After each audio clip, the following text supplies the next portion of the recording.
intambara z'abazungu pe nawe nuzareba nta ntambara iri mu nyungu z'abanyekongo nimwe none se reka duhere ku 23 intambara M23 uretse wenda byaba mahire abantu bo muri Eastern Congo barimo aya moko y'abarega bakina bashi abandanda bavuga ikinyarwanda aribo bibumbiye mu bahuta batwa n'abatutsi abahunde n'andi moko yose nkuko Congo ari muri Eastern Congo uretse kuba nk'Imana ya muri iyi ntambara cyangwa wenda bikaba kubagoboka bakabona igihugu cyabo cy'ubwigenge bwabo ubundi barazo muri Congo inyungu zigirira abaturage niyihe nta nimwe kubera ko kedi umunyakatanga kurusha ko yita Katumbi umunyakatanga ni umwana wa Katanga nkuko umuvugizi wa M23 yigeze kuvuga ati nta uvuka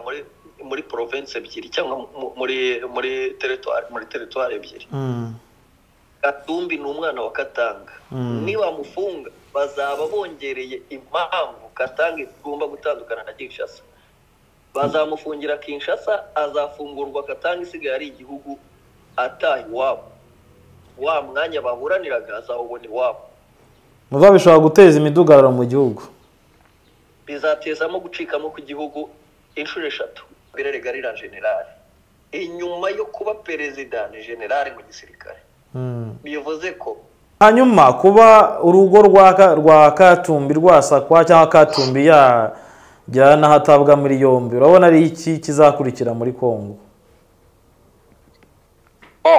mu bisanzwe Katumbi zimugendaho umunsi kundi mu gihe Kabila nawe yabakomeje kugenzwa n'ubutegetsi bwa Kinshasa urabona byerekeza he Kabila igihe yava ku butegetsi hari ijambo yavugiye muri SADC ariko arasezera abaperezida bagize SADC yababwiye ngo singiye ngo mbaye ndakinjuye gatoyi ngo ariko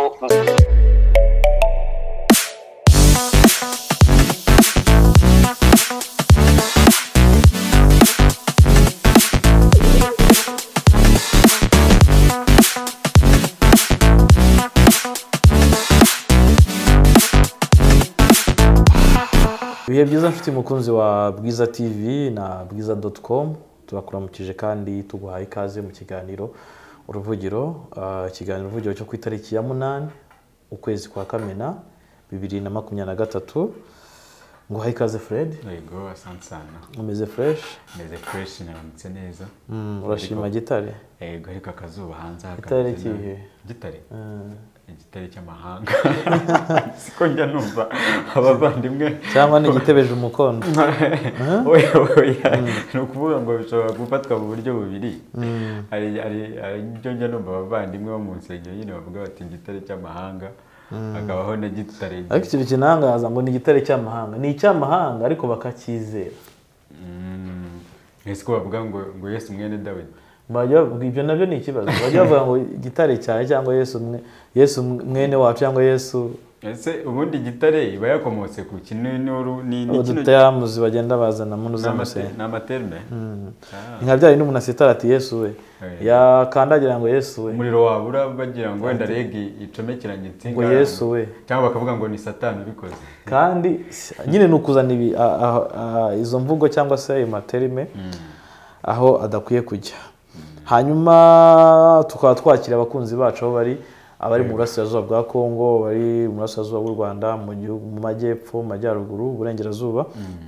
mwese mwumve ko Bwiza ihari ku bwanyu mudahari ntiduhari mutamaze ntitumaze tubaye ikaze mu kiganiro uruvugiro tukaba twatangiye twakira abakunzi bacu barimo Marie Gorette Chris Jane barimo Tumwibaze barimo Ramazan barimo Damiane Nkaka abarimo Slington mvuga ngo bivuga nabi cyane Sengleto bivuga ngiye mvuga Slington wakuvuga ngo nyimba Sengleto okay Sengleton ndumva harjatse niba mu bibare hanyuma tugasuhuza Epifania Karangwayire Gasirabo mwese aho muri Habyarimana hanyuma Fraterne Kibogora mwese aho muri mwumve ko n'uwitwa Imabilisi wambwiye ati ariko kuki njye mutansuhuza Amabulisi reka tumusuhuze bikomeye Amabulisi amakuru Amabulisi hari muri New York ndibaza ni hari ni umuntu ujya utanga scoop yazana amascoop menshi cyane kuri Bwiza nta kuntu twabura kumusuhuza cyane rwose scoop ubwo ni iki ni inkuru new story yakunda kuzana ama new story ayazanye kuri Bwiza kandi aradufasha cyane turamushimiye adushimire Eric muri Denmark rwose aho urumve ko Bwiza ikutekereza witwa John Mpunga Alex Musore Kazoza Karangwayire rwose Ndowayezu Ngabo Ibrahim Chris 2788 mwese mwumve ko Bwiza ihari ku bwanyu kandi namwe muhari iyo muhari rero natwe tuba duhari kandi tuba twishimye biradushimisha dusuhuze Manzi Jacqueline Gasirabo namusuje Joseph Jolie Coel hanyuma dusuhuze Saidi Ntakirutimana dusuhuze Darius Rutaha Mushambo Toyota dusuhuze kandi Chantari Makulaza dusuhuze Yazid Jadon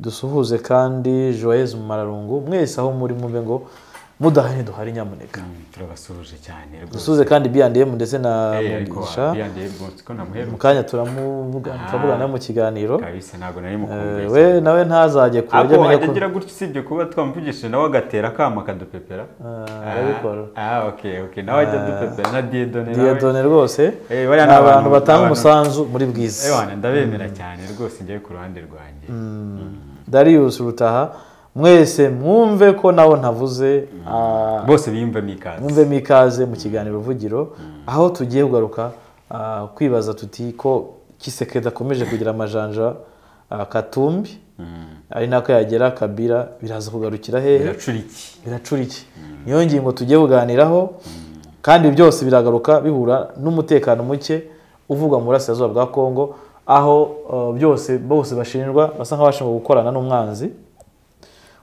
ari we M23 ndetse n'u Rwanda ariko bikaba binavuga ko Kabila yohereje intumwa byavuzwe mu biganiro byacu mwarabyumvishe yohereje intumwa i Kigali ndetse azoheza no mu karere mu bindi bihugu ameze nk'uri gutabaza rwose ngabona Kisekedi nk'umunyagitugu ati mu ntabare mbese ndasumbirijwe ejo cyangwa ejo bundi mwahabwo mbese ni nko gutanga yatabwa muri yombi da ejo cyangwa ejo bundi nshobora kuba natawe muri yombi mushobora kumva natawe muri yombi perezida niwe ugira ijambo rya nyuma abandi bose baza bakurikiye aha rero urumva ni izo ngingo tuganira kandi turaza no kubibaza kuri Rutundura ukomeje gusaba ingabo Rutundura agira ati nyamuneka ngabo za yese mutumeneremo we mudutabare arimo aratakamba ikindi buriya ngo muri iriya deal tujya dukunda kugarukaho yuko Kisekedi mu kujya ku butegetsi bwe harimo akaboko ka Kabila buriya ngo ishyaka rya Kabila cyangwa se na Kabila musange ngo yari yabanje kwegera Fayulu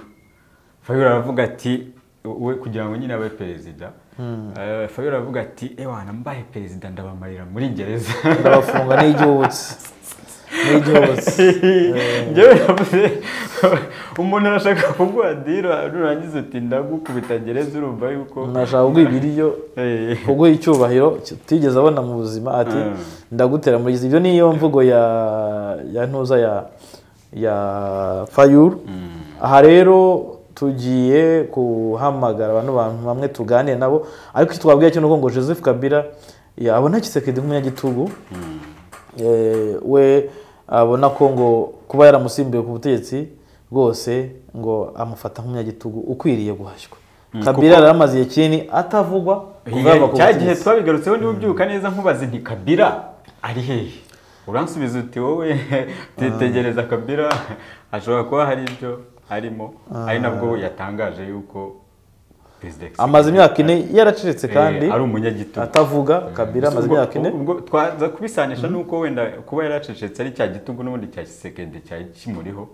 kugira ngo atuze aceceke amaze ikindi acecetse kandi twarabivuze bari tubigaruka no mu biganiro byacu bitandukanye aho abantu bamwe bari bamwegereye hafi ye birukanwe bakura mu myanya yari ikomeye barimo President Nshinga amategeko Minisitiri w'Intebe n'abandi muri komisiyo y'amatora Kisekedi yagiye abigizayo harimo abasirikare bakuru umugaba w'ingabo abarinda baga muri Republican Guard abantu benshi yagiye abahindura kugira ngo asigarane ubwo nk'agakundi ke niba ariko twabyita cyangwa ngira ngo bishobora kuba yarabahinduye nyuma y'uko yarananiranwe na M23 nyuma ya deal bakoraga deal yo kugira ngo M23 izamubere igisirikare cye birangira batumvikanye M23 yanga iyo deal yanze rero undi yabahisemo kujya gute gushwanyaguza aravuga ati reka mbanze mbacemo ubundi nsigare nidegenda mbona uko Kabila rero ngo amakuru avuga ko ngo afitiye umujinya umurandanzozi perezida Felix Tshisekedi ndetse ngo asigaye amufata nk'umunyagitugu ukwiriye guhashywa nyuma y'igihe ngo amubangamira cyane ibi byavuzwe kandi ikinyamakuru Intelligence yakoye inkuru yashyizwe mu kinyarwanda bwiza.com aho kivuga kiti nk'uko bakunze nyine yitwa Rice nk'uko bakunze kumwita ngabona asigaye acungirwa hafi n'ubutegetsi bw'Kinshasa ibyo afata nk'umugambi ugamije kumuhotera cyangwa kumugirira nabi icyo ugeze kukivugaho ni ukumubuza amahwemo nyine Kabila arimo arataka muri make Kabila nawe arimo arataka kugeza ubu ngubu arimo aratabaza amahanga ati mu ntabare nyamuneka ndageraniwe siko mu kinyarwanda bakunda ndageramiwe ni mu kirundi okay ni mu kirundi kugeramirwa mumbe hafi murabona yuko nta bwinyagamburiro mfite ndasumbirijwe mu kinyarwanda babyita gusumbirizwa Tshisekedi amereye nabi mbese mu yandi magambo afite nuko abigenza ashobora no kuvuga ati ngenda nahunze cyangwa se niba ntahunze ngomba gushaka nawe azatabwa muri yombi ngomba gushaka uko nanjye ngira gute nirwanaho tukaba tugiye guhamagara umuntu wa mbere witwa nawe usanzwe agaragara umusanzu mu kiganiro atubwire yes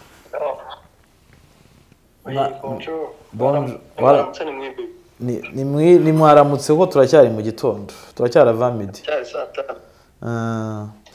wowe umugezi ubusanga he tukabiteye saa 8:05 muri imbere yacu amasaha 9 saa 8 z'ijoro ariko mba nitanze bamuze neza ku buryo umuntu ushaka kumenya aho ndarahita areba ufite ubwoba se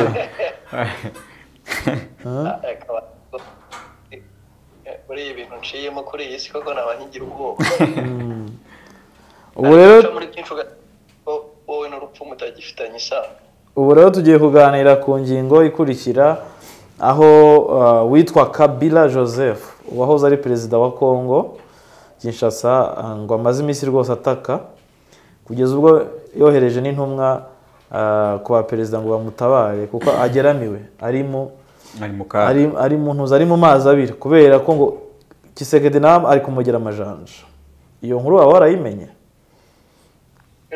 narabyumvishwa nk'uko yaba yarohereje intumwa ariko ibyo byabaye mu ibanga nanone ntabwo byigeze bijya mu itangazamakuru ntaho babivuze ni ibintu bivuza nka rumazi rumazi rero uretse wenda ko kuba byavuzwe twavugaho gutya ariko tutabiha agaciro 100% byarabaye uko sindeba n'impamvu yajya guhuruza mu Rwanda igihugu nawe yikomaga mu gihe yari akiri perezida ese yaba abonye ko gifite akamaro mu gihe yavuye ku ntebe basanga ari bwakibona yaba amenye se yaba amenye priority y'icyo gihugu ari uko atakiri ku ntebe kuko nawe ntiyasibye kukikoma icyo gihugu nubwo bitapuye uriho ariko hehe nahe ikibazo cyose kimunaniye gukemura kubera bari baramenye neza ko ubundi babanje ngo abayintambara itari y'abanyeko ntabwo genda itari y'abakongomani nkaho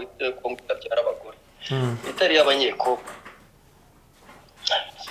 iba ari intambara zo muri ko intambara z'abamatsi ibihugu n'intambara z'abazungu pe nawe ntuzareba nta ntambara iri mu nyungu z'abanyekongo n'imwe none se reka duhere ku 23 intambara M23 uretse wenda byaba mahire abantu bo muri Eastern Congo barimo aya moko y'abarega bakina bashi abandanda bavuga ikinyarwanda aribo bibumbiye mu bahuta batwa n'abatutsi abahunde n'andi moko yose nk'uko Congo ari muri Eastern Congo uretse kuba nk'Imana yacu muri iyi ntambara cyangwa wenda bikaba kubagoboka bakabona igihugu cyabo cy'ubwigenge bwabo ubundi barazo muri Congo inyungu zigirira abaturage niyihe nta nimwe kubera ko nujya kwibuka ugasanga intambara iyo ari intambara ifite hari ikintu yamarira abaturage bose baba baramaze kureba bati turi kurwanira iki. Gisekedi ndahagurutse ngiye kwica abaturage kuko njye niyumviye ijwi rya Gisekedi abwira General Mugabo atesa aho nta nka zihari kuki mutazirya. Mugabo aramubwira ati urazirya ariko abasirikare bakeneye na ration n'amafaranga yabo. Ati mutene intambara nirangira tuzazishyura. Ntabwo ariko koko ntabwo bazazishyura. Oya cyo kuzishyura cyo ntaki iyo tegeko rya perezida ryari ritambutse ryo kuzirya. Asibyo ko Gisekedi yarabivuze. Ibyo Gisekedi yarabivuze cyangwa ni ryajwi rigishidikanywaho. Ariko se rishidikanywaho gute? Kugira ngo mwumve ko ari we wabivuze yarivugiraga ati mvuye muri Senegal. None se we ntiwamuvugira ukavuga ko uvuye muri Senegal? Oya ntawamuvugiye. Ntawamuvugiye. Nyine namwe nimushaka kubimenya muzarijyane muri dukore fact checking. Yego dukomeje yego. Yaba ari intambara rero bo bavuga bati turarwanira abene gihugu. Gisekedi intambara ari kurwanira ni intambara ye nk'umuntu. Bararwanira intambara y'umuryango wa Gisekedi. Nta nubwo arwanira abaruba bose. Mubwije ukuri ko intambara ya M23 ibaye ihaye agahenge ku buryo amatora ari bube wakumva indi ntambara handi. Aricyo yatangiye gukirigita gukora avuga ngo bashaka ngo kwimika ngo umuntu uvuga Katanga. Niba mwibuka ko Katanga yaharaniye ubwigenge yifuje ubwigenge mbere ya Nord Kivu na Sud Kivu. Bongo Katanga yabatanze kwifuza ubwigenge. Ukuvuga ngo Katanga yari iriho yari iri aho ngaho iri kutezo ibintu bita urutezo n'akantu kaba bari kuri tamino neza neza bategereje ko gusa Kongo hari icyabiteza ubwigenge bwabo. Katanga ni igice cyihagije muri natural resources. Uze kuzamura ijwi ryawe usigaye ugira ijwi rivuga bukeya byagenze bite? Yego ngira ngo nari kure ya phone. Igice cya Gatanga ni igice kirihagije kuri natural resources. Igice cya Eastern Congo kirihagije kuri natural resources. Muri iki gice kigize ibintu byinshi gikenera kuri ibi bice bindi niyo Kinshasa ahubwo ni nabo bakoroneje babandi iteka ryose abakene bakoroneza abakire. So ibyo Gisekedi rero ari gukora intambara ye kuko isaha n'isaha byanarangira ibyo bice byigenze birashoboka cyane 60% ushatse wabiha amahirwe y'uko ibyo bice bishobora kwigenga muri iki gihe. Warumbajije ku cyerekeranye n'isakwa rya Kabila ngiye ntabwo isakwa rya nuza biravuga ko Katumbi inzego z'ubutasi za Kongo za musatse hanyuma turaza kuza kuri Kabila nyuma. Okay, Katumbi byashoboka kumusaka byashoboka uko urabona ko Kongo ubundi hari ikintu bajya bavuga ngo yabavuye bari mu ntebe abanyakuri baba bafunzwe no kumufunga buri araza gufungwa. Hanyuma nafungwa bigende bite? Umujyanama we bamufunze ni Kakaduruvayo n'ubundi Gisekedi ndakeneye. None se afunga amayere harya bamwita yari yafunze uyu mushitwa nde? Nuza Kamere. Afunga Kamere se abashi ntibigaragambije bagata. Namufunga haraba imyivumbagatanyo itwara umwaka wose wa 2024. So amatora yarateganyijwe kwa 12 uyu mwaka. Very good. Niba zamufunga rero mu kwa gatandatu amezi atandatu imyivumbagatanyo zabiri mu bure yatangiye kumwagaza yatangiye kumukorakora. Ukuntu umuntu yagiye gukura sinzi ni warigeze bo mu cyaro ahantu bakura imyumbati barabanza bakawuharura barangiza bakanyeganyeza igiti buhoro buhoro bakurura banyeganyeza kugeza igihe imyumbati yose iviriye. Nawe rero buriya kunyeganyeza ari gushaka imyumbati yavayo yose. Azamufunga abantu bigaragambye abakavuyo k'amezi 7 amatora barasubitswe. Ntabwo amatora ari we kuko intention ye ni intention ye watangiza intambara kuri M23 intention ye yari kugira ngo amatora atazabaho, niba abaye abe afite uburyo byibura 80% yigaruriye imitima y'abaturage, kuko areba icyo abaturage bifuza. Abaturage ba Kongo bamaze kubirwamo urwango, naho kugira ngo babeho, naho kugira ngo babeho, kubera FDLR uburyo yamaze kupenetera muri bo, kandi burya FDLR ahantu bageze ntago badominatinga mu butunzi, ariko badominatinga mu ijambo, bigira ibihararumbo. Igihararumbo rero umuntu ucyegereye wese arakireba akegera hirya, ntabwo akiyegereza, arakireba akegera hirya. Uko ureba hirya, uko ureba hasi, uko igihararumbo kigufatira amaso ukareba hasi, cyo ugihaye gap yo gukora ibyo gishaka. FDLR rero bayihaye iyo gap, ukuvuga ngo uyu aba baturage bitwa ko ari bo banga abanyarwanda cyangwa banga u Rwanda, ariko ntago ari ongera wegere telefone, wongeye usubije ijwi ryawe risubira hasi.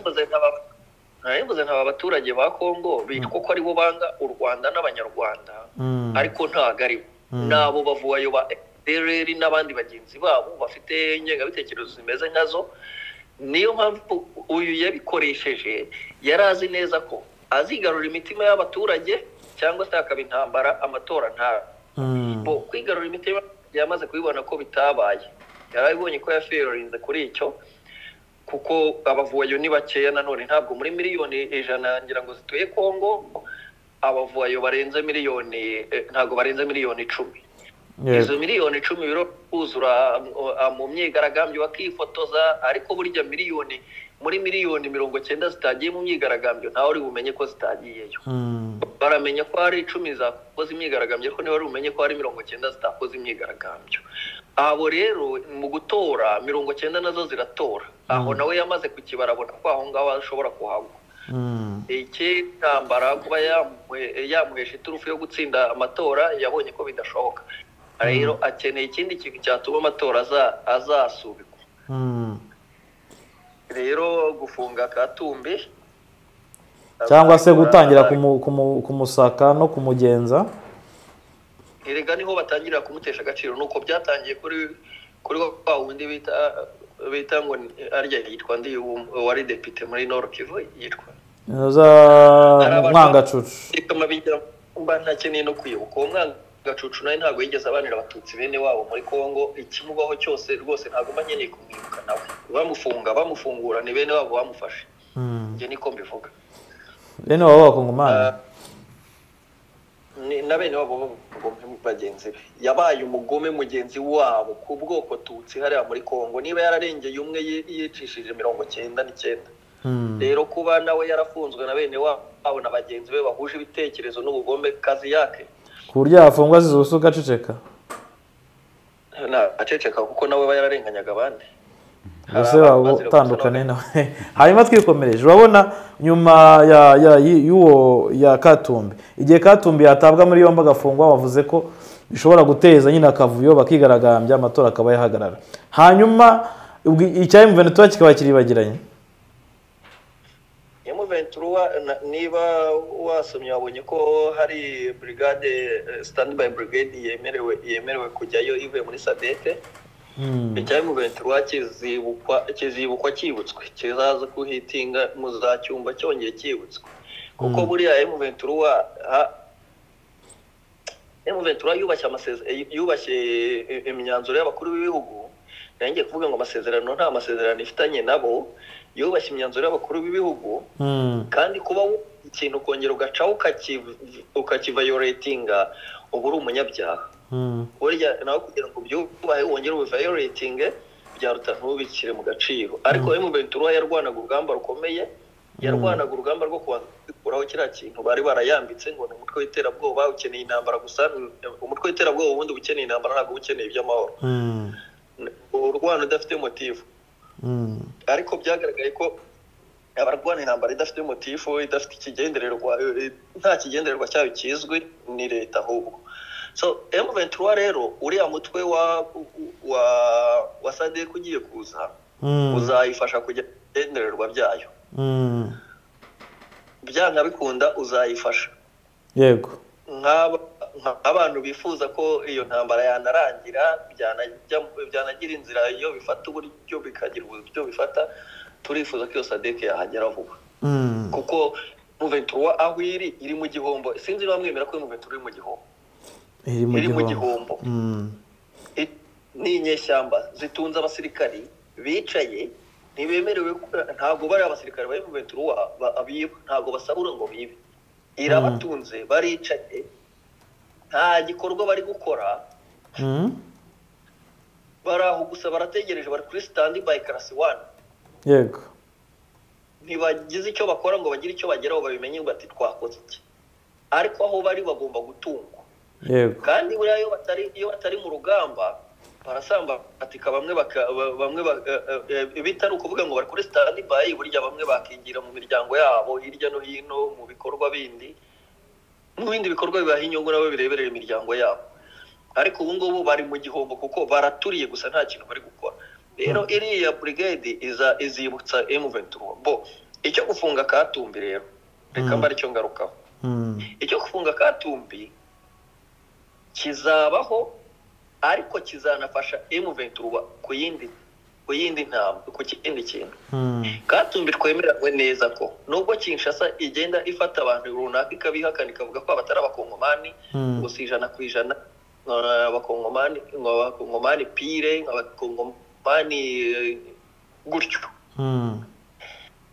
Katanga yo ntabwo yita Kisekedi umunyakatanga kurusha ko yita Katumbi umunyakatanga. Ni umwana wa Katanga, nkuko umuvugizi wa M23 yigeze kuvuga ati nta uvuka muri province ebyiri cyangwa muri territoire ebyiri. Katumbi ni umwana wa Katanga. Niba mufunga bazaba bongereye impamvu Katanga igomba gutandukana na Kinshasa. Bazamufungira Kinshasa, azafungurwa Katanga isigaye ari igihugu atahi wabo. Wa mwanya bahuraniraga azawubona iwabo. muva bishobora guteza imidugararo mu gihugu, bizatezamo gucikamo ku gihugu inshuro 3. kuko kuva Gatanga iramutse yahagurutse uyu munsi kavuga ngo dukeneye ubwigenge, nkurahije ukuri yuko na M23 yahita ihindura iturufu. nayo ibyayo byahita bihinduka, yayibonye amahirwe, yahita ihindura. Yego, ikindi buriya ntabwo abatetera n'abarupa bumvikana,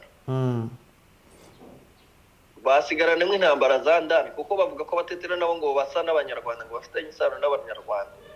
kuko buriya niyo ujya kuzumva n'abantu benshi, ntabwo uzumva akaduruvayo kaba mu gace k'uyu mugabo avukamo, ariko uzumva akaduruvayo kaba mu batetera. Muri Kasayi niba wumva ngo akaduruvayo uzamenye ko kari kubera mu batetera n'iyo muri za Katanga. So rero aba bagabo bombi Katumbi na Kabila ni abanyakatanga. Uko biri aba bombi atangiye kunyeganyeza, ari guhereza ahubwo uyu mugabo wagira ngo yaje afite mission yo gucamo Kongo ibice, kandi uzabona ko azava aho ageze. Abizi neza ko atacamo mu matora, nanjye ndabizi, ndabihamya simvuge ngo ndabihamya ko atacamo, ariko bitavuze ko ataba perezida, kuko kuba perezida no gutorwa ni ibintu bibiri bitandukanye. Yaba perezida, ariko gutorwa byo ntabwo nawe abizi ko atashobora gutorwa. muri make igeramirwa rya Katumbi ni amahirwe menshi kuri M23 no guhinduka kwa kozi zayo, ni n'amahirwe menshi yo gucikamo kwa Kongo. kuko igeramirwa rya Katumbi, igeramirwa rya Kabila ni amahirwe menshi yo gucikamo kwa Kongo. Nigeze kumva abantu bamwe barwanya leta y'u Rwanda bari kwibaza ku binyamakuru byabo, bari kwibaza ubusesenguzi bakoraga bavuga ngo u Rwanda ngo ruri kwitegura ngo bitewe ngo CIA ngo yasohoye icyegeranyo cy'uko Kongo yenda guhindura ubutegetsi, ngo niyo mpamvu ngo bakuyeho uyu CDS ngo bagashyiraho undi umugaba mukuru w'ingabo, chef d'état major, bagashyiraho uriya Lieutenant General Mubaraka Mugabo. rero buriya hari ikintu kimwe naje kubona Mr. Kayiranga ngo umutindi umukamira amata yajya kuruka akaruka amaraso kandi buriya nta kintu wakora ngo umuntu umunezeze. Yego, leta y'u Rwanda igerageza kubaransinga ubuyobozi, imbaraga mu buryo bwose, kutiharira, kudafata abantu bamwe ngo babanire ku ntebe. Igisirikare kuba umusirikare n'ubwarimu burya bakwiye kujya bagira igihe bagatanga pansiyo. Rero kuba umusirikare ntabwo bisobanuye ko ugomba kubaho niba hari uhinduwe ahinduwe kubera impamvu. Ingabo z'u Rwanda, umugaba mukuru w'ikirenga w'ingabo z'u Rwanda ari we nyakubahwa Paul Kagame yemerewe guhindura ubuyobozi bw'ingabo isaha zose. Kuki iyo bibaye abarwanya ubutegetsi bw'u Rwanda babihindura ikintu cyo kuvuga yahinduye buriya yari yaramugambaniye uyu ntiyarasho. Nta mujenerali mu Rwanda udashobora guhangana na Kongo, kuko nta na kaporari mu Rwanda udashobora guhangana na generali wo muri Kongo. Na kaporari mu Rwanda yakomandinga urugamba agatsinda generali wa Kongo. Icyo ndakivuga ngihamya kuko turaziranye. hanyuma tugiye wenda tuvuye kwa abo ngabo wenda bo bafite nabo babikora kubera agenda zabo cyangwa n'ibindi tugiye kuba Kabila, Joseph Kabila wahoze ari perezida wa Kongo agira gutya nawe agatangira gutabaza amahanga arimo n'ayo mu karere ndetse akerekera no mu Rwanda, aho avuga ati Tshisekedi ni umunyagitugu undembeje, asigaye ancunga aho ngenda hose, ati mfite ubwoba ko nshobora kugirwa nabi. Ibyo urabibona gute? Twibukiranya ko bose nta kindi barazira ko ngo bashobora kuba bakorana n'u Rwanda cyangwa se baritwa abanzi ba Kongo kubera hari abafite nimero zo mu Rwanda, hari abafite aho barageze mu Rwanda, bafite ubucuruzi mu Rwanda, cyangwa se bagashinjwa ko nabo bashobora kuba bakorana nayo mu Venezuela n'igiceri cy'u Rwanda rwa kizira. Uriya depite navugaga mwaka cucu buriya ngo bamufunga bamuhoraga igiceri cy'ijana bamusanganye. Ikintu kinoroshye ko umuntu yajya nakikunagaho rwose, bimeze nko kuvuga ngo umuntu gusanganya isasu waje kugusaka yakunagaho. Icyo giceri nacyo rero byashoboka rwose ko bakimunazeho, ariko ririya nyine ni itoteza riri kuba muri Kongo, ni uburyo bwo kumanipira abaturage, atari abaturage gusa na opposition yabo. Uriya mugabo arenze kuba umunyagitugu, akwira irindi zina. Ntabwo uriya wafite umunyagitugu. Ibyo ni ibivugwa na Kabila ko ari umunyagitugu, none nawe urashaka gushimangira ibyo Kabila avuga? Oya, ndashaka kubirenza ahubwo. Kabila yabivuganye ubwoba. Ko mumurenganyara. Ntabwo Tshisekedi tumurenganya. Tshisekedi nk'uko ubushize nigeze kukubwira, agenda politike ye ni ibintu asoma, akurikiza ibyo yumvishe byabaye kuri runaka, kumva ko ariko agomba gukora. It is wrong. Tekereza ko ibyo tugomba kwigira ku bantu, ariko tukagira ibyo twiga n'ibyo tureka. Kandi ntabwo kwigira kuri Kayiranga uburyo Kayiranga akoramo bimbwira ko ngomba gufata byibura 20 bya Kayiranga, ariko 80 bikaba ubwenge bwanjye. Ninshaka gufata 100% kuri Kayiranga, ibyo ngiye gukora byose birahita bipfa, kuko Kayiranga yarabikoze. Niba hariho n'abagerageje kurwanya Kayiranga, yaratambutse ageze hirya, umuvuno bari bamaze kubona wo gutsinda Kayiranga niwo bari gukoresha nge bandimbura. Rero Tshisekedi arifata, ameze nk'ukina filime, ameze nk'umuntu ukunda kureba amafilime. Azi ko kari barambo azazana. Ni kimwe iyo yarebye filime ya Rambo na Schwarzenegger bafata ikigo cya gisirikare, ahita yumva ko hari ba Schwarzenegger na Barambo yazana bagakupita umunsi umwe, bakajya mu Rwanda bagakupita, bagakoreyo Perezida Kagame bakamuzana bamufunze ari ku mapingu bakamumuhereza. Icyo yavuye kureba filime za Schwarzenegger na Rambo niko agenda yiyumvisha. Ariko Perezida Tshisekedi yakagize politike yiwe, ntavuge ngo ngiye gukurikiza ko numvishije uyu Fayulu avuga ngo u Rwanda nkabona abaturage bamugiye inyuma bose. Namenye ko biriya ari manipulation y'abakoloni. N'abakeneye gukomeza kubiba, n'abakeneye gukomeza abashyigikiraga ibyo Fayulu avuze naho si ukuvuga ngo nicyo kiriho. Ntabwo abaturage ba Kongo banga abanyarwanda. Abanga abaturage b'abanyekongo batuye mu Rwanda bangana iki? Bafitiye umutekano, bafitiye umutuzo, abifuza kwajya se bo bangana iki? Abapfaga se bo bangana iki? N'abifuza ubwenegihugu bw'u Rwanda bangana iki bavuye muri Kongo? Ni benshi. Rero Tshisekedi yakabanje akamenya ngo mbese ibi koko ni Fayulu ubivuga bikabustinga gutya cyangwa n'abandi, akamenya ko ari abandi bantu bari kubikoresha kugira ngo bamwinjirire abone uburyo bamusahura. Ntabwo ndi umuhanga cyane mu bya politike, nta nubwo ndi umuhanga mu bya politike, ariko njyewe ndeba Tshisekedi uku kuntu agenda amanipira abaturage, abanyepolitike, akeneye guca abanyepolitike bandi imbaraga ngo ishyaka rye risigara ari ishyaka rimwe mu gihugu. Ibyo bintu bizamumara imbaraga, bizamusubiza hasi, kandi icyo jyewe mbona agiye kubona intsinzwi imeze nka knockout. Ku buryo buriya muri Kongo bagiraga agenda ngo nta murupa wemerewe kuyobora igihugu cyabo.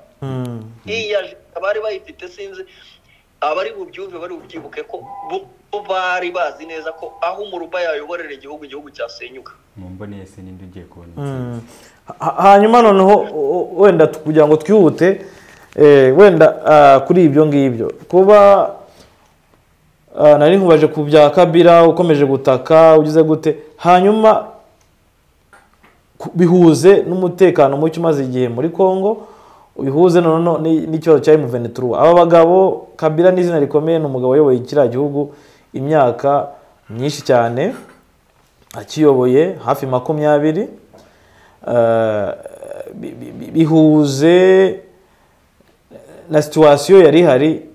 M23 iribagiranye kubera ikibazo cy'aba bantu, nibo bagiye kujya on top, nibo bagiye guhandoringwa muri ibyo. Ese abantu bavuga ikinyarwanda, abatutsi bari kwicwa, abahunze bo baraba bande mu gihe agenda ihindutse? Bari abaturage bo bavuye mu byabo, hari abaherekeje ingabo za leta, bari Kanyarucinya, bagize bate, bari bose twari udukoresho. Popi ukoresho gute? Udukoresho two gukoresha kugira ngo akomeze agera ku kigendererwa cye, aricyo nahereyeho nkubwira cyo kuvurunga Kongo kugira ngo abone amatora, niba ari bunabe abe yiganza, niba bitari bwemere amatora yekuba. Naho izina Kabila, twibukiranye ko Kabila regarira general, inyuma yo kuba perezida ni general mu gisirikare. Bivuze ko afite abasirikare bamwizereramo kurusha, uretse abo bakiwewe na bari bagendera kuri ibyo byamoko by'abarupa nyine bumva ko ari bo bari ku ntebe. Ariko ubundi Kabila ni umuntu ukomeye muri Kongo, ntahamya ko yapfa no kunyeganyeza gutyo. Yego, si impamya ko yanyeganyeza Kabila mu nzira imworoheye, kuko Kabila ni umusirikare, icyo ni icyambere, ni general mu gisirikare cya Kongo.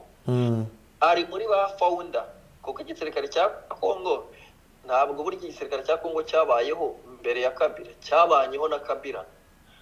Uko cyariho mbere ya Kabila cyari cya Mobutu, baragisenye cyitwaga Faze, baragisenye batangira ikindi bitaga Fake.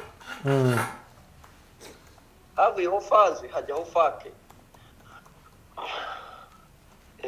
Rero ubwo icyo navuga, ntabwo Kabila ntabwo ari umuntu wo gusenya gutyo byoroshye. So ubwo ukabona wowe Kabila ntagomba gusenywa, gusa wenda Katumbi nk'uko wabivuze ashobora gufungwa ibindi cyangwa se bikaguma muri game yo kuza kwa Kabila, kuza kwa Katumbi, kugaruka kuri M23 mu rwego kugira gute gutinza amatora, niba nakumvishe neza. Ariko na Kabila nawe gufungwa byashoboka, nta muntu uri atafunga yatenga.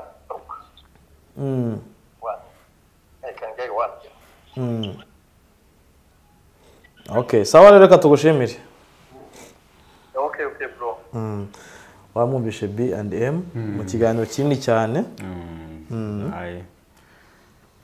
avuga yuko Kabila Tshisekedi nta muntu yega atafunga, ariko kuri Kabila ho biragoranye cyane bitewe nuko igisirikare yakuranye nacyo, ikindi ni generali. So rero birasaba ko Tshisekedi niba ashaka koko amugani kuzata muri yombi Kabila, birasaba ibindi bintu, birasaba indi manevre. Birasaba indi manevre, kuko urumva ko ntabwo icyambere cyo urumva mu byo byose aragendera arashyira mu gatebo kamwe Kabila na ba Katumbi, yuko byanze bikunze impamvu muzi yuko badakorana ari uko bafite aho bahuriye n'u Rwanda, reka mbivuge gutyo, yuko bakorana adashaka kurwanya u Rwanda. Nyamara Katumbi we yakunze kubivuga kenshi, avuga ati njye nta hantu mpurira narwo, abihakana. So rero ubwo urumva niba agiye kumufata cyane cyane iyo umuntu burya arwanira ukuri, buriya kugira ngo umutsinde bigeze gute biranagoye. Niyo mpamvu bizasaba yuko imbaraga zose Katumbi yazasabwa gukoresha, izo Kabila yazasabwa gukoresha, bazazikoresha, bo bazazikoresha kandi bagere ku cyo bagomba kugeraho. So ngibyo rero ibyavuzwe na B&M, aho yagarutse ku bintu byinshi cyane, birimo kuba Kabila yaragije gusura, yohereje intumwa no gusura, ubwo intumwa zasuye abayobozi bayoboye mu karere ka Afurika y'Iburasirazuba basa n'umuyaga, bigaragara uko harimo gutakamba ati nyamuneka merewe nabi. Hanyuma hakaza Katumbi nawe bivuga ko yasatswe, yuko ngo umunyamategeko we nabonye yabyamaganira, kuravuga ati ntabwo bari bakwiye kuza gusaka icumbi umukiriya wanjye atuyemo, mu gihe umwe mu bantu hafi we yavubwiye ngo itangazamakuru ryo muri Kongo ko ubwo urugo rw'uyu munyapolitiki ngo rwasakaga atarahari, kandi ngo kwa Moise Katumbi hasatswe nyuma y'iminsi mike ubutasi bwa Repubulika ya Demokarasi ya Kongo butaye muri yombi Salomon Karonda usanzwe ari umujyanama we bwite. Urumva rero abagabo bamiriwe nabi, kandi iturufu ni amatora bivuga ko ashobora guhagarikwa. Ikindi ni uburyo bwo kugabanya imbaraga zabo, kuko abagabo ubona ko aribo bazengereje. Urebye Kabila namara kubatatanya azaba ni bya bindi ngo divide and rule, barashaka mbese kugira ngo agende yikiza umwe abona ushobora kugira gute, ushobora kumukoma mu nkokora. Kabila ubona ko nubwo acetse ariko ni umuntu utinyitse muri kiriya gihugu, nkuko B&M yavuze ni general.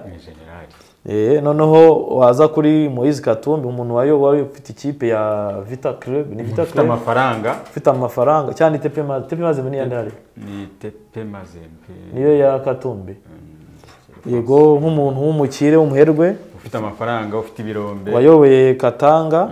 So ni umuntu rero bavuga ko mu gihe ngo yamufunga bizaha abanyakatanga kuba bateza akavuyo bakaba kwigenga, kandi bikaba n'iturufu yo kuba M23 nayo ishobora guhita iboneraho igasaba kwigenga kwa Kivu. Yego, katugere rero guhamagara muri Diodene nawe aze atubwire ku bwino yiwe. Fred rero wabyumvishe ibyavuzwe na B&M. Tugiye rero kwa Diodene, ariko nkabanza hasoma ino nkuru ivuga ko Kabila ngo yabaherutse nako Perezida Kagame ngo yakira intumwa za Joseph Kabila, ariko izi ntango zagiye no mu bihugu bitandukanye byo mu karere. Kabila twamuvuzeho, twaje kugaruka ku mateka yewe nk'umuntu wayoboye igihugu, noneho akaza gusimburwa na Tshisekedi, bivuga ko yakoze deal byanemejwe na Emmanuel Macron, perezida w'Ubufaransa, avuga ati ntago rwose watowe ubundi uko amatora yagenze turakuzi. Ibyo byanagarutsweho na minisitiri wabo na Perezida Kagame yarabivuze, avuga ati ntiyatowe n'ubundi. Harimo akaboko kande ka Kabila wamuhaye ubuyobozi, wamuhaye amata niba ashaka, wamukamiye kwikiza. Kabila ngo yohereje intumwa rwose, avuga ati nyamuneka ameze nabi, kugeza ngo uyu munsi wa none ngo Tshisekedi asigaye amugenzuza ubutasi bwa gisirikare aho agiye hose. Ariko ubundi ibi ni ikibazo mu nshingano z'ubutasi, nawe ubwawe uri umuturage zirakugenzura. Ariko ashobora kuba wenda uburyo arimo kubivugamo ari uburyo bumukorerwa mu buryo arashaka kuba hose ari mu gihugu kitagira amategeko kitagira intasi. Wa mugani niba yagiye oya, wenda ntago avuga ati ntago ndimo kwamagana intasi wenda muri rusange, ariko hari izo ziri kurenga nk'umurongo wenda wakabaye inkuru rero Bwiza yashyize mu kinyarwanda inkuru y'ikinyamakuru Africa Intelligence ivuga ko ngo mu byumweru bishize ngo abahagarariye Kabila ngo boherejwe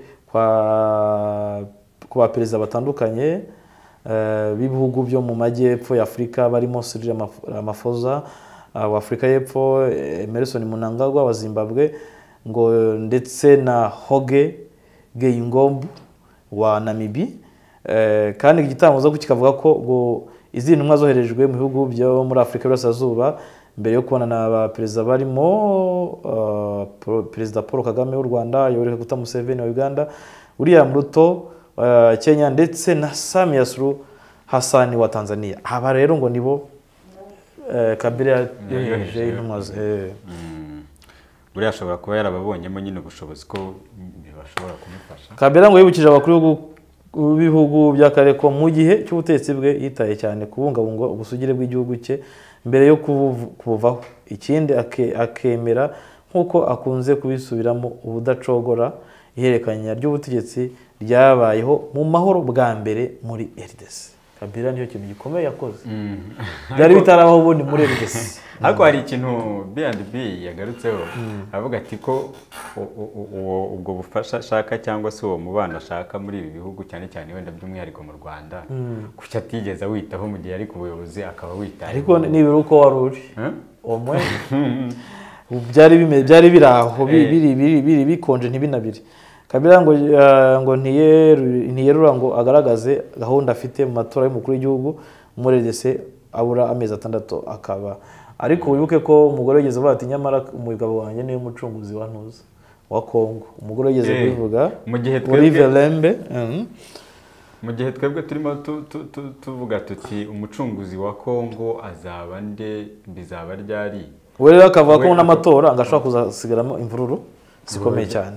Byanze bikunze ariko n'ubundi abasesenguzi cyane cyane mu bijyanye na politiki y'akarere babona yuko byanze bikunze aya matora azasinga ikintu.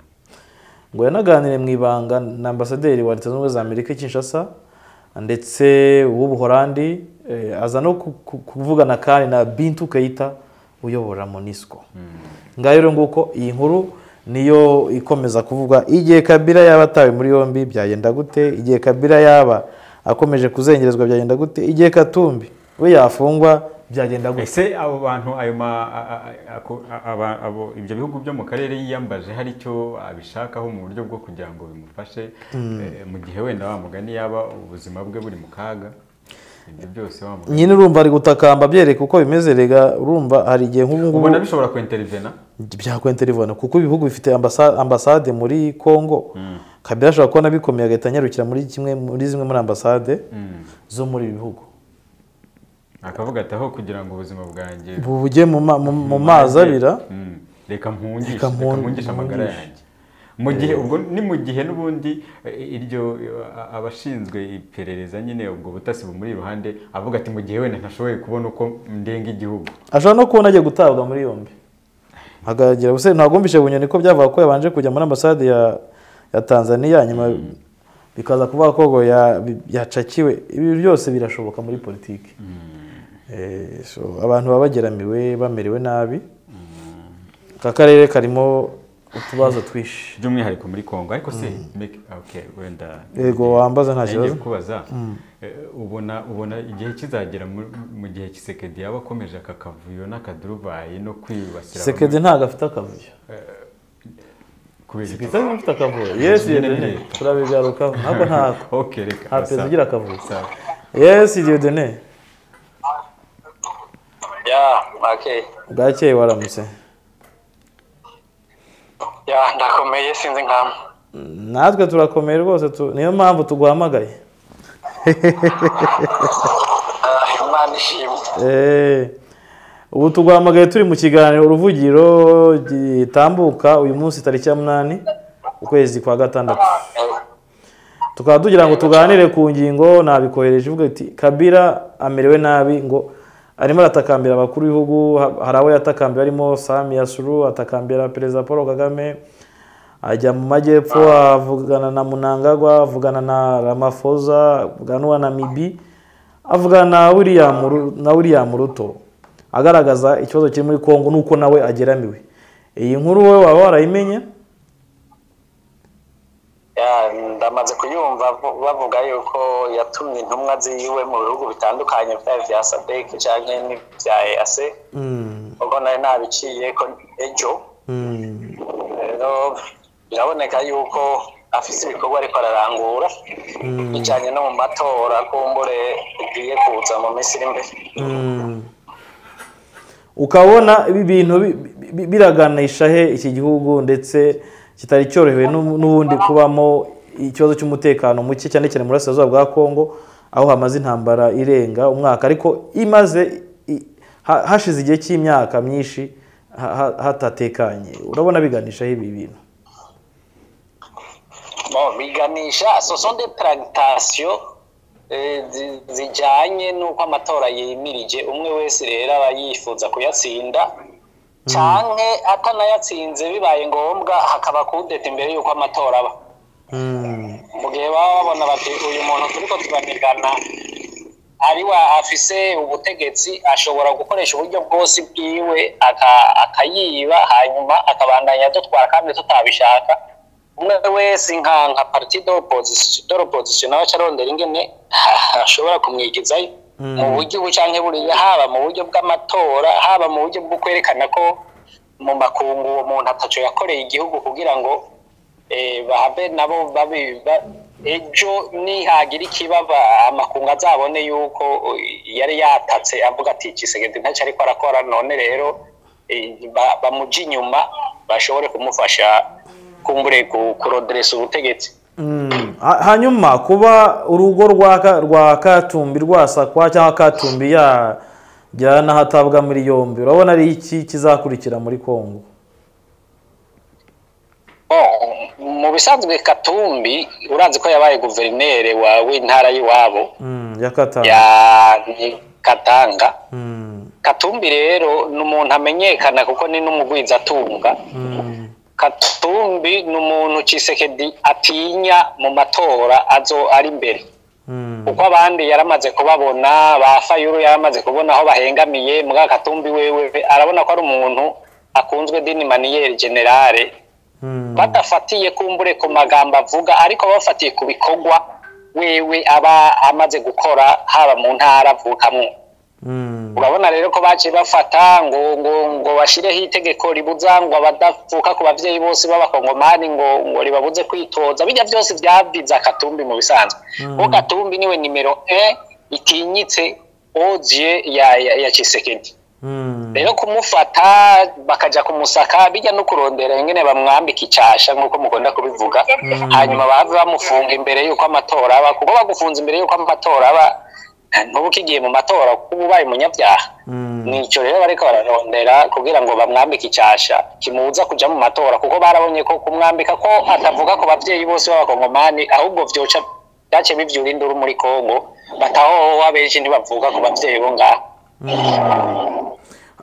Hanyuma ubona kuko abo twaganira bavuga ko bishobora guteza imivurungano muri Kongo, bikaba byanatuma ahubwo intara ya Katanga ishobora gushaka uburyo yakwigenga, ndetse bikaba byamahirwe nayo Muvunito nayo ikaboneraho umwanya wo kugira gute gusaba ko yabo bigenga.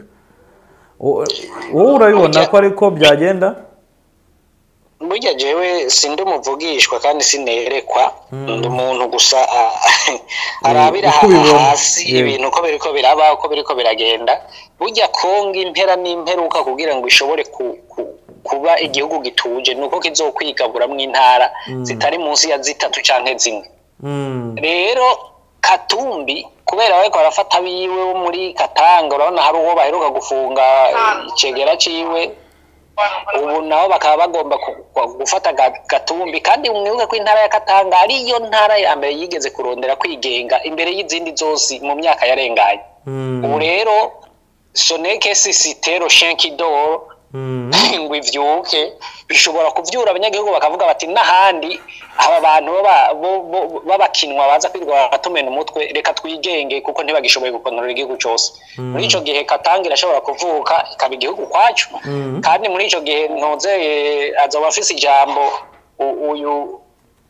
uyu avuka muri Katanga nyene twareko turavuga azoba afise ijambo kuko bamuzi nk'intwari ko yaratwaye ijya ntara ibihe bitari bito kandi arafise ivyo yakorera abanyagihugu rero n'ubu yoza niyo ide akavuga ati ko munyankiye kuja mu matora hamwe bo mwankira kuja mu matora akaca avuga ati ko munyankiye kuja mu matora noneho rero biroze bishambuke shaka nanje intara y'iwacu yigenge ntaco buza ko yigenga kandi Tshisekedi zoba yikwegeye ingorane z'uko intara nyinshi zizoba ziriko zirashaka kwiyonkora kuri Kongo kuko inyuma ya Katanga hashobora guca haza Kivu inyuma ya Kivu hakaza za Manyema zande Josepa ugasanga igihugu kirabaye mu rusere mu bihugu byinshi yego hanyuma icyo nibaza kindi Kabila we no tugiye kuri Kabila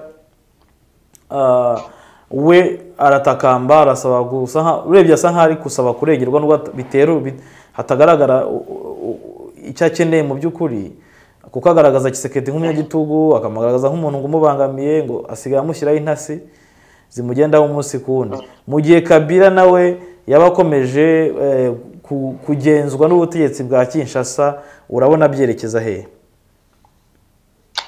Bon Kabila igihe yava ku butegetsi ari ijambo yavugiye muri SADC ariko arasezera abaperezida bagize SADC yababwiye ngo singiye ngo mbaye ndakinjuye gatoyi ngo ariko nzogaruka vuba icyo kintu ndacibuka igihe yaratanze ubutegetsi wewe rero yiyumvira ko ijya siyasa yiwe izoshobora vuba kumugarukana ku butegetsi inyuma ya Tshisekedi kuko yarabona ko Tshisekedi ntiyatsinze amatora 100% bagize koalisiyo baramuterera amajwi hanyuma abona kuba president yavuga ati rero kubashinga amateka biwanje mbona afise ni na poids politique mbona afise ishobora kugaruka byihuta mugabo uko ndiko ndabibona avec cette idée yinuze y'abanyagihugu bo muri Kongo basigaye mu mutwi wabo harimo icyamo cyo kwigabagura mu ma province mu gihe Kabila wewe yarafise idée yo gutwara igihugu cyose kiri asonantierité ndabona bitazomuhira cyane kuko politike yiwe ntiri bien définie sini yo guhuza abanyagihugu kuko bafise ivyo bamwagiriza igihe yarakiri ku butegetsi yaba bavuga bati Kabila kiri ku butegetsi ibintu byaragenda neza bo mugarukanye mugabo ku butegetsi bwiyo ntivyagenda neza rero naharira yuko arika ndabona yuko nta mahirwe menshi ndamuha kugaruka ku butegetsi kuko naho yogira kudeta hari abatamwemera bazohava baprefera kuvuga bati twebwe ku ntara yiwaje turi iyo nkoye hako tugaruka ku ntwaro ya Kabila ariko ikibazo si cy'ubutegetsi ashaka wari kugaragaza igitugu agaragaza kuba igihugu kitari stable mu bijyanye n'umutekano kuba abantu bakomeje guhunga abandi bicwa abandi bakomeje gufungwa we nicyo kinagaragaza n'urukundo rw'abakongomani rero afise akiri ku butegetsi ibyo avuga yagiriza Tshisekedi akiri ku butegetsi dufatiye ku mapurusantaje byo bavyariho nka aso wasani purusa none ko we mu myaka 18 yamaze ku butegetsi atashoboye kugarukana umutekano atashoboye gutorera ikibazo cy'amacakubiri kiri muri Kongo ikintu gishasha cyotuma avuga yuko ari urukundo rw'abanyagihugu atari gukunda ubutegetsi niki bose n'ukugomba gutegeka gukunda abanyagihugu iyo niyo nzira yahisemo niyo karata yahisemo gukoresha kugira ngo arariko yogaruka ku butegetsi hanyuma Dieudonné ikindi wenda ari nacyo cyanyuma iyi mivurungano cyangwa se kuba Kabila geramiwe kuba Katumba geramiwe mu gihe hamaze umwaka urenga hari intureka cyangwa se intugunda ziri hagati ya M23 ndetse na leta ya Kongo zageze hagurutsa abakuru b'ibihugu mu karere mu kuganira dore ko hategereje ingabo za SADC mu gihe hari za yase urabona agenda idahindutse akaba hagiye kuvugwa iyi ngiyi ya M23 kibagirana kuko cyane ko nabo ntuza Tshisekedi bose amereye nabi cyangwa bari gusakwa arabashinja gukorana n'abanzi b'igihugu bose nicyo bashinjwa harimo gukorana n'u Rwanda harimo kuba bashobora kuba bakorana M23 bose nicyo bari kuzira nago ndakubwire ko ibi politike nyafrika kujya politike ya demokrasi twigisha umwe twese novuga ko twayitahuye kumwe n'ubwo umengo kumbure twategerezwa kuyitahura gutandukanye. Twatahuye ko demokarasi ari ikintu dushobora kwitwaza kugira ngo dushobore gushika ku butegetsi. Umuntu wese yitwaza demokarasi kugira ngo ashobore gushika ku butegetsi. Rero ibi Tshisekedi ariko arakora byo kugwanya, byo gufata Kabila, byo gufata Katumbi, byo gufata opposition yose akayigereka ko korana na M23 bakorana n'u Rwanda.